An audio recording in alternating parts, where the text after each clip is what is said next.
Chief Justice of the High Court of Telangana and Chancellor NALSAR University, Justice Alok Aradheji, Vice Chancellor Professor Sri Krishna Deva Raoji, distinguished guests, members of faculty and staff at NALSAR University, parents and dear students, ladies and gentlemen.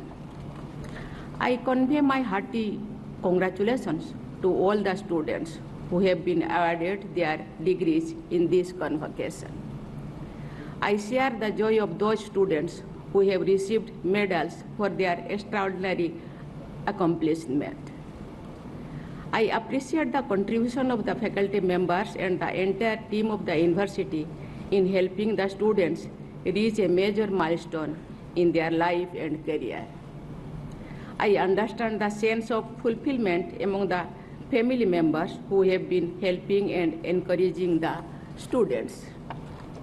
I admire the efforts of NALSAR in taking care of issues concerning disability, access to justice, prison and juvenile justice, and legal aid. I am happy to note that NALSAR has set up an animal law center.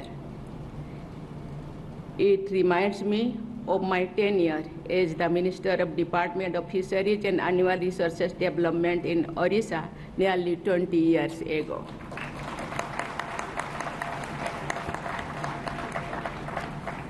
There I had realized that there must be widespread efforts to sensitize people about protection and welfare of animals. I expect the younger generations to protect animals and birds, trees and water bodies as necessities for well-being of the humanity. NALSAR's Animal Law Center is a good step in that direction. I am glad that this university is also focusing on artificial intelligence as an area of study. In the global legal scenario, jurists and judges are seized with the matter of consulting with algorithms for evaluating parties in the disputes. As future legal professionals, the students passing out today should be prepared to deal with rapid changes induced by technology. They should use technology as a tool for professional advancement and also as a means of social justice. Dear students, for a great country like ours, a sense of history erodes national pride and aspirations. Democratic traditions and practices of ancient India were highlighted by Dr. B.R. Ambedkar in his concluding speech at the Constituent Assembly. The system for administration of justice reflects the prevailing social and cultural environment of a society. Nearly 2,300 years ago, the ambassador from Macedonia in the court of Chandragupta Maurya, Megasthenes describes Indians as remarkably law-abiding people. Chandragupta Maurya's minister Chanakya, in the celebrated work Arthashastra, had advised that a bench of 3 magistrates be set up for every 10 villages with higher courts in districts and provinces. A bench of judges was preferred to individual judges. Arthashastra enumerates the high standards set for the officers responsible for administration of justice. It also suggests that no private meetings should be allowed between judges and litigants until cases were settled. Impartial administration of justice was given utmost importance. A rich corpus of legal literature was developed in different parts of ancient India. Dear students, I have shared these historical details with you to remind you of the high legal traditions of our country. Our proven excellence in the past will inspire you to rediscover our collective genuines. Father of the nation, Mahatma Gandhi gave up a successful legal career to fight for justice on a much larger scale.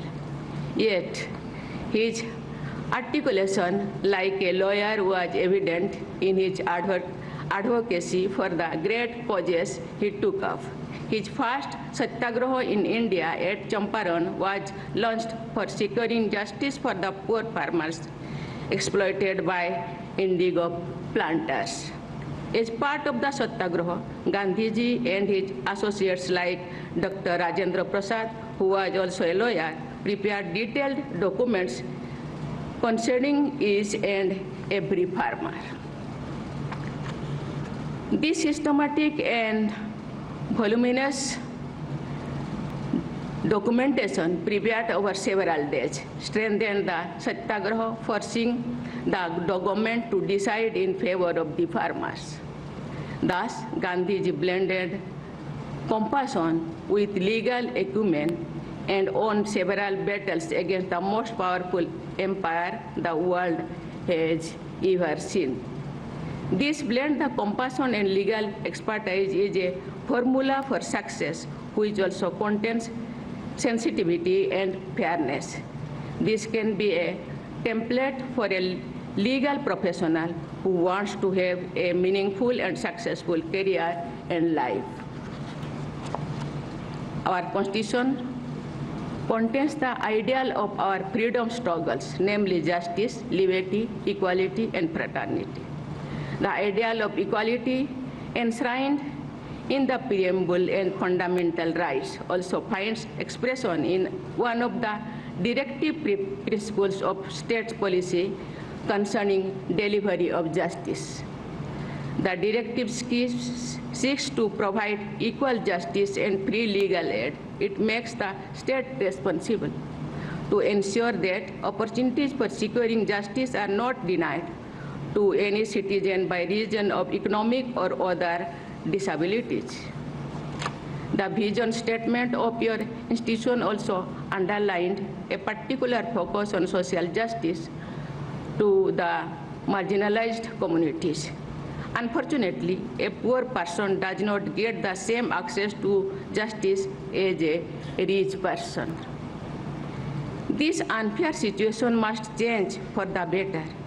I expect your generation of legal professionals to be the change agents. Dear students, advocates are officers of the courts.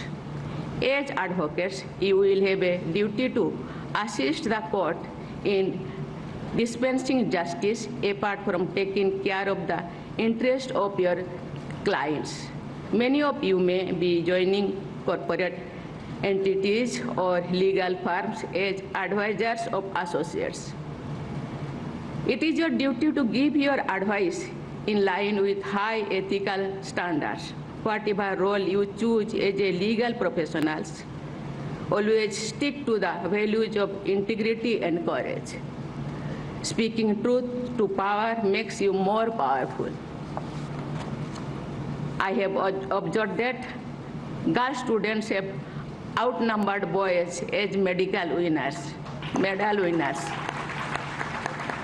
Although the total number of girl students who received degrees today is a little less than that of the boys, I have seen this pattern across many institutions of higher education.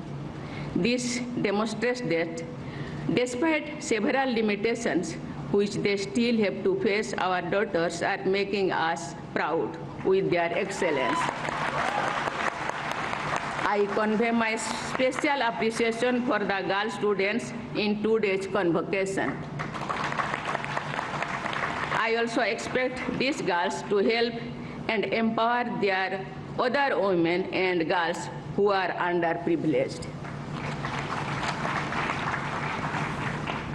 NALSAR has taken lead in several areas. In today's convocation, members of bar and bench are gathered here. Every segment of the society is a stakeholder in promoting safety of women.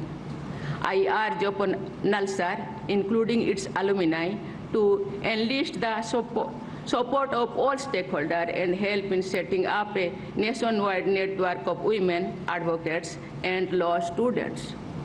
This network will work with the mandate to make concerted efforts to prevent atrocities against women and deal with cases of such atrocities. Dear students, I am sure you will utilize your education in NALSAR as an effective instrument of social justice and development. With this approach, you will add meaning to your success. You will also have the satisfaction of making contribution to our national goals. I wish you a very bright future. Thank you. Thank you all. Jai Hind, Jai Bharat.